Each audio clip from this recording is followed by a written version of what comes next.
পশ্চিমা বিশ্বের মাথা ব্যথা থাকার কারণে ইরানের ফোর্দো পারমাণবিক স্থাপনায় বড় হামলা চালায় যুক্তরাষ্ট্র। ব্যবহার করে একাধিক বাংকার বাস্টার মিসাইল। এতে ফোর্দোর কতটা ক্ষতি হয়েছে তা নিয়ে পাল্টাপাল্টি বক্তব্য রয়েছে ইরান যুক্তরাষ্ট্রের।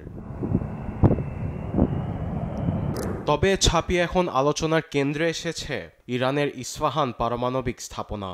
শনিবারের এক গোপন ব্রিফিংয়ে মার্কিন উচ্চপদস্থ সামরিক কর্মকর্তারা জানান, ইস্পাহানের ভূগর্ভে ইউরেনিয়ামের প্রায় 60% মজুত করে রেখেছে তেহরান, যা দিয়ে ভবিষ্যতে পারমাণবিক অস্ত্র তৈরি করতে পারবে তারা। তবে হামলার পরই পারমাণবিক স্থাপনাটি কিভাবে বেঁচে গেল সেই প্রশ্নেরও উত্তর মিলেছে ব্রিফিংয়ে। জয়েন্ট চিফস অফ স্টাফের চেয়ারম্যান জেনারেল ড্যান কেইন জানান, ফর্দোতে GBU-57 বাংকার বাস্টার ব্যবহার হলেও ইস্পাহানের ক্ষেত্রে তা করা হয়নি।